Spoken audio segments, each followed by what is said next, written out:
Bonjour à tous. Donc, c'est le frère Daniel. Euh, c'est une exhortation. C'est une exhortation. Mais c'est une exhortation qui est en fait une indignation. Une indignation que le Seigneur, voilà, qui vient du Seigneur parce que nous avons un comportement, nous sommes indifférents par rapport au message qu'il met sur Facebook. Par rapport au message que le Seigneur Jésus met sur ma page Facebook, nous ne prenons pas ça en considération. Et le Seigneur est indigné et le Seigneur est attristé. Alors, pour confirmer cela, le Seigneur m'a mis à cœur de vous partager le chapitre 33 d'Ézéchiel, à partir du verset 30 jusqu'au verset 33. Donc, ils disent quoi? Il dit ceci: Et toi, fils de l'homme, les enfants de ton peuple s'entretiennent près de tes murs et aux portes des maisons. Ils se disent l'un à l'autre, chacun à son frère: Venez donc écouter quelle est la parole qui est procédée de l'Éternel. Ils se rendent en foule auprès de toi, et mon peuple s'assied devant toi, ils écoutent tes paroles, mais ils ne les mettent point en pratique, car leur bouche fait en fait un sujet de moquerie, et leur cœur s'élève à la cupidité. Voici, tu es pour eux comme un chanteur agréable, possédant une belle voix et habile dans la musique. Ils écoutent tes paroles, mais ils ne les mettent pas en pratique. Quand ces choses arriveront, et voici elles arrivent, ils sauront qu'il y avait un prophète au milieu d'eux. Alors donc, voici le message que Dieu m'a révélé par rapport à l'attitude de beaucoup sur ce que je mets sur ma page Facebook. Les vidéos que je poste, les exhortations que je mets par écrit, et tout ce que Dieu me met à cœur de mettre sur Facebook, nous sont destinés à nous éveiller, à nous amener à la repentance. Parce que nos vies actuelles ne plaisent pas au Seigneur. En ce moment, même là où nous sommes candidats à la GN. Nous sommes candidats au feu. Donc, lorsque le Seigneur prend la peine d'envoyer quelqu'un pour nous alerter, pour nous avertir, pour nous montrer le chemin, prenons aussi cela en considération. Essayons d'obéir, essayons de pratiquer ça, essayons d'appliquer cela. C'est pour notre salut. Pour ma part, déjà, je ne demande pas que les gens cliquent les likes, même si cela peut être intéressant parce que ça encourage. Mais je sais, quand j'écris sur Facebook, les gens ne réagissent pas par des likes. Mais je vous dis sincèrement, mes frères, ne soyons pas surpris parce que Jésus-Christ revient bientôt. C'est ce qu'il a dit à Ézéchiel. Quand ces choses, verset 33, quand ces choses arriveront, et voici elles arrivent, ils sauront qu'il y avait un prophète au milieu d'eux. Des choses, quelles choses arriveront? En fait, Ézéchiel avait prophétisé le jugement des enfants d'Israël. La colère de Dieu contre les enfants d'Israël. Dieu allait les punir. Mais il prenait toutes ces choses pour la rigolade. Et aujourd'hui, le Seigneur, quand il me met à cœur, et à moi et à d'autres personnes, de nous avertir sur la repentance, parce qu'il est proche, son avènement est proche, prenons cela à cœur, prenons cela en considération. Ne soyons pas comme ces peuples qui se moquaient du message d'Ézéchiel. Mais ils avaient tort, parce qu'Ézéchiel, c'est quelqu'un qui s'était sacrifié pour eux, pour la mission. Quand Ézéchiel reçoit la mission d'aller prophétiser auprès des captifs, Dieu donne à Ézéchiel des ordres précis. Il dit à Ézéchiel, bon, tu vas prendre le péché de Juda pendant tant de jours, tu vas prendre le péché d'Israël pendant tant de jours, tu vas te coucher sur le côté droit, sur le côté gauche, tu vas manger maintenant ça, ce genre de nourriture mélangée avec des excréments. Donc Ézéchiel chapitre 2, vous avez à peu près, chapitre 2, verset 3, jusqu'au chapitre 3, tout ça. À cause de la mission.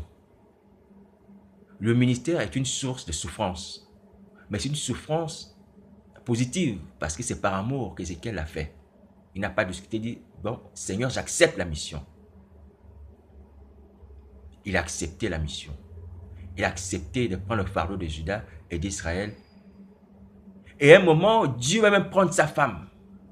Il dit à Ézéchiel, aujourd'hui, je vais enlever celle qui fait les délices de tes yeux. Je vais l'enlever. Mais ne pleure pas. Et c'est Ézéchiel qui rend témoin, il dit, le matin j'avais parlé au peuple, le soir ma femme était morte. il n'avait pas protesté, il avait accepté, il a dit, c'est pas grave, c'est la mission qui est plus importante. Alors, donc, ceci c'est pour dire quoi? Il y a des gens qui ont été mandatés par le Seigneur. Il y a des gens qui se sacrifient parce que Dieu leur a donné une mission. Mais essayons également de prendre en considération le message que ces gens nous apportent.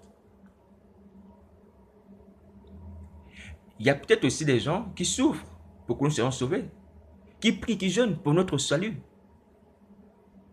Mais prenons en considération ces gens que Dieu envoie pour notre bien. Prenons en considération le message qu'ils apportent. Et ce qui est important, ce n'est pas tant, est-ce que cet homme, il a une grande église? Est-ce qu'il a un titre de révérend, par exemple? Est-ce que socialement, il est bien, il a une maison, il a une voiture, il a plein de choses? Est-ce qu'il a un grand compte en banque? Des choses comme ça?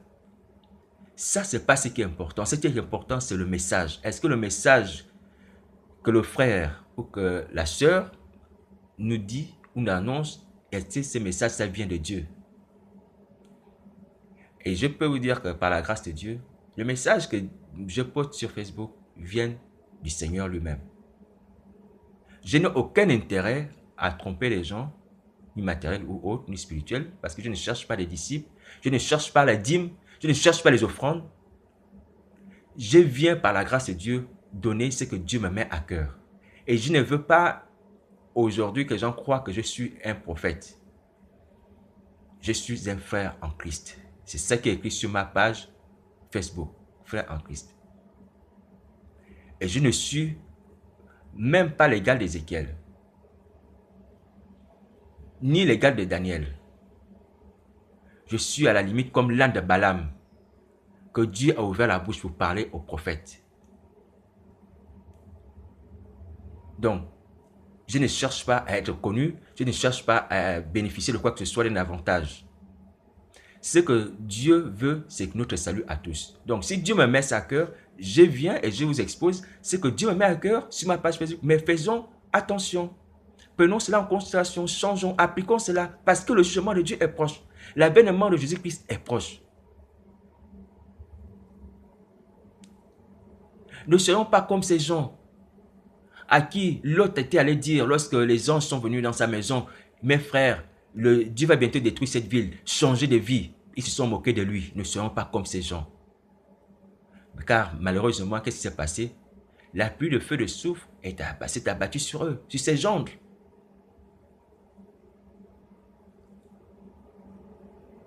La pluie de soufre s'est abattue sur ces gendres. Et sur toute la population qui était restée à Sodome et à Gomorrhe. Donc, lorsque Dieu nous avertit, c'est pour notre salut. L'enfer a été créé pour Satan et ses anges, ce n'est pas pour nous. Donc, lorsque Dieu nous avertit au travers de quelqu'un, prenons ça en considération, appliquons ça même dans le secret.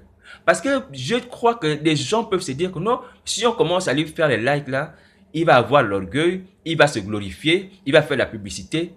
Mes frères, honnêtement, par la grâce de Dieu, ça ne m'intéresse pas. Ce qui intéresse le Seigneur, c'est votre réaction. Est-ce que votre réaction est positive? Est-ce que vous vous repentez ou pas? Parce que nos vies ne lui plaisent pas. En ce moment, nos vies ne lui plaisent pas au Seigneur. Nous sommes candidats à la géhenne, au lac éternel. Et donc, Dieu, par sa grâce, par le Saint-Esprit, nous montre sur ma page Facebook les voies et moyens pour que nous puissions sortir de la condamnation du péché, pour que nous puissions sortir de la sorcellerie dans laquelle nous sommes liés.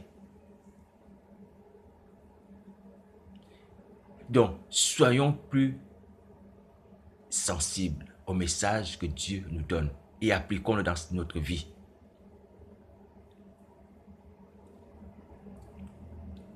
Alors, Paul disait aussi que, dans son épître aux Thessaloniciens, que quand les gens vont dire paix et sûreté, c'est alors qu'une ruine soudaine va arriver. Nous sommes à cette époque où les gens disent paix et sécurité. Regardez autour de vous, les informations parlent de paix, les accords de paix, le prix Nobel de la paix. Nous sommes à l'époque dont Paul avait parlé. La ruine soudaine, elle est proche. La ruine soudaine est proche. Ouvrons les yeux. Tout est dans la Bible. Et nous sommes dans les temps que les apôtres avaient prophétisé. Donc prenons conscience et repentons de nos péchés. Sortons de là. Nous pouvons sortir du péché de la sorcellerie. Nous pouvons sortir de ces liens sataniques. Nous pouvons sortir de ces condamnations occultistes là. Nous pouvons sortir de ces choses. C'est possible. Et c'est pour ça que le Seigneur permet encore que nous puissions entendre le message de repentance sur Facebook. Le message de sanctification et nous alerter également sur l'enlèvement. Donc, changeons notre attitude. Parce que le Seigneur est indigné du fait que nous ne faisons pas cas de ce qu'il annonce sur Facebook, de ce qu'il met sur Facebook.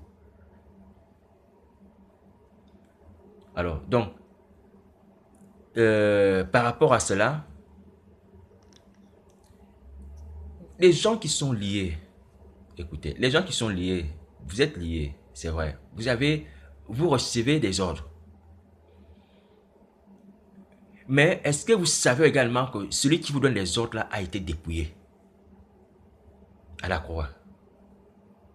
Parce que maintenant, personne ne peut dire qu'il n'a pas de solution à son problème. La croix a tout accompli. À la croix, nous avons le pardon des péchés. À la croix, nous avons la délivrance. À la croix, nous avons la guérison. À la croix, nous avons la réconciliation avec le Père. À la croix, nous avons la résurrection. Nous avons tout à la croix. Donc, nous ne pouvons plus continuer à obéir à ces esprits qui nous gardent captifs, qui nous disent de ne pas obéir aux exhortations que le Seigneur met sur Facebook. Ou même de ne pas dire, frère, que Dieu t'encourage, que Dieu te bénisse. Parce que c'est le diable qui est derrière tout ça.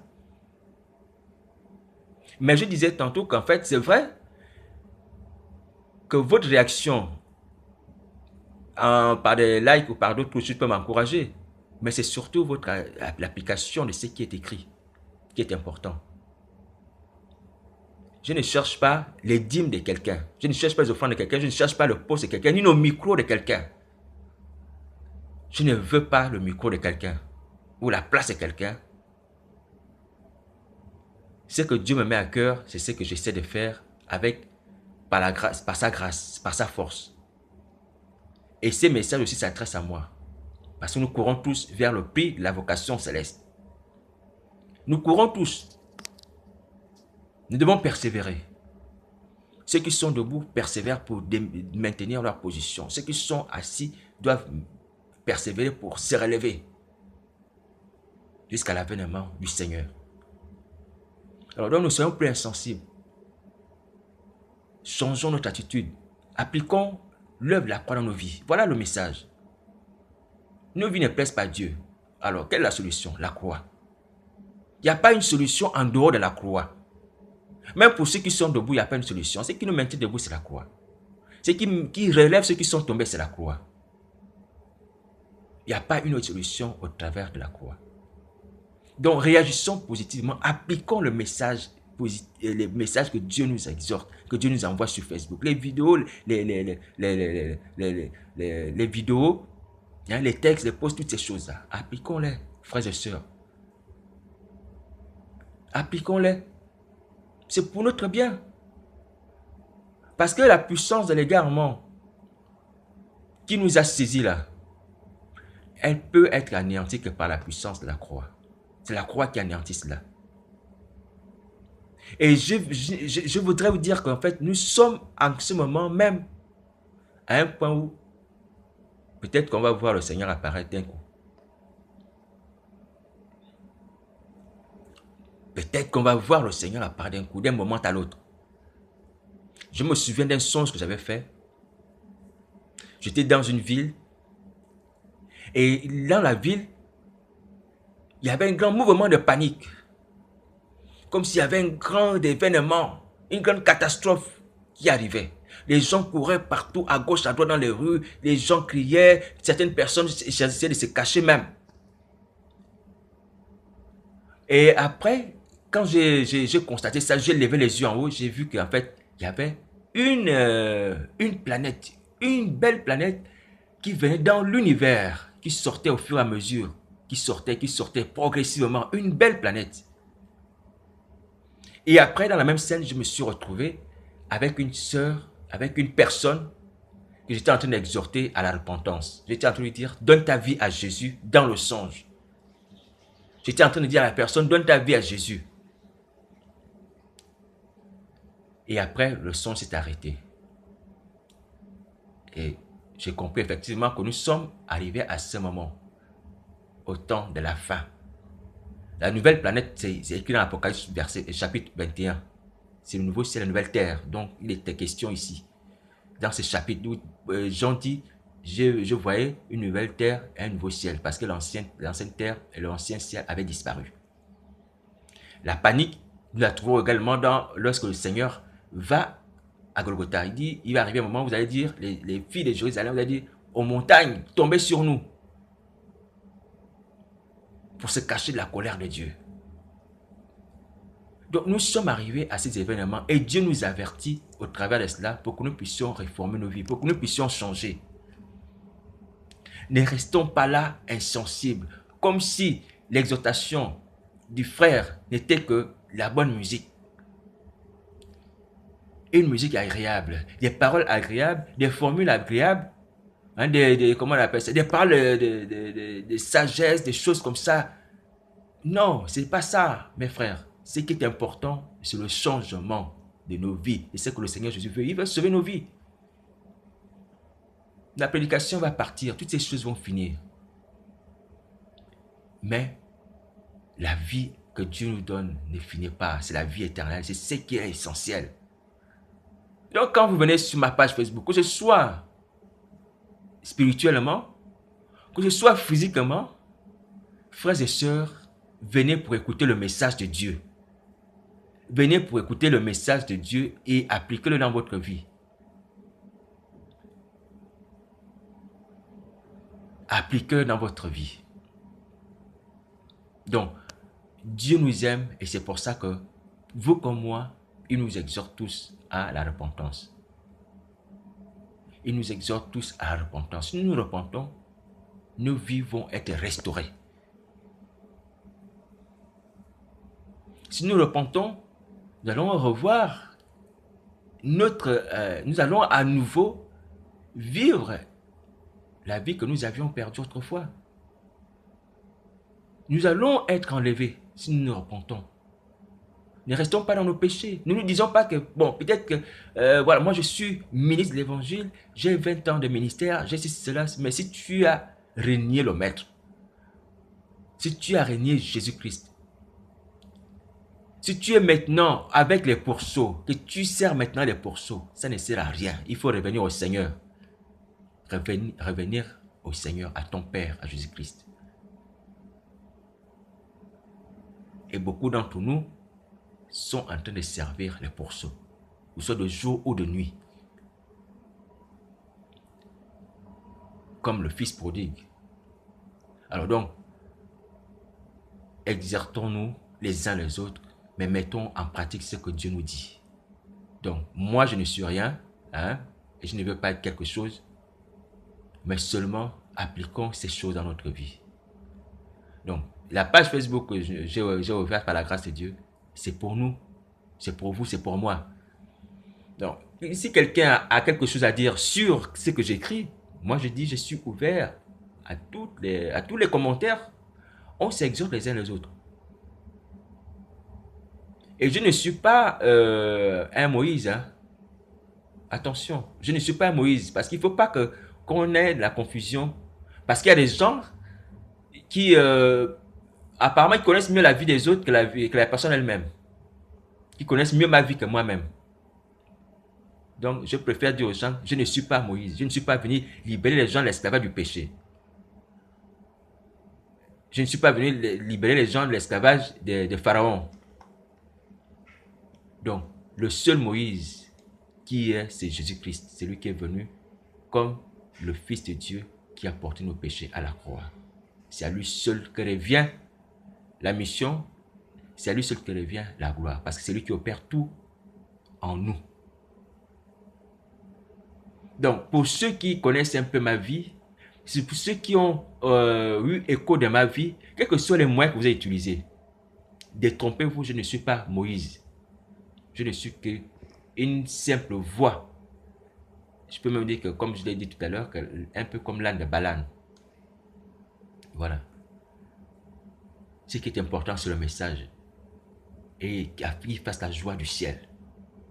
Il y a la joie lorsque un pécheur se repent. Si nous repentons, il y aura la joie. Et c'est ce que Dieu attend de nous. Alors, voilà l'exhortation que je voulais vous adresser. Que soyons sensibles, s'il vous plaît. Vraiment, Dieu nous aime. Ce n'est pas un amusement. Le royaume des cieux dont les questions là est une réalité. L'enfer aussi est une réalité. Changeons nos vies, revenons au Seigneur Jésus et appliquons ce que Dieu nous enseigne, Dieu nous exhorte sur Facebook. Pour ceux qui n'ont pas encore des liens d'amitié avec moi, je vous réitère encore l'invitation, je suis disposé à vous accueillir sur ma page Facebook, n'hésitez pas. Et faites-moi aussi part de vos opinions. Voilà, donc c'est ce que le Seigneur m'a mis à cœur. Essayons de pratiquer ce que le Seigneur nous enseigne. Essayons d'appliquer la croix dans notre vie. Et nous revivrons et nous serons sauvés, nous serons délivrés. Que Dieu nous bénisse. Amen.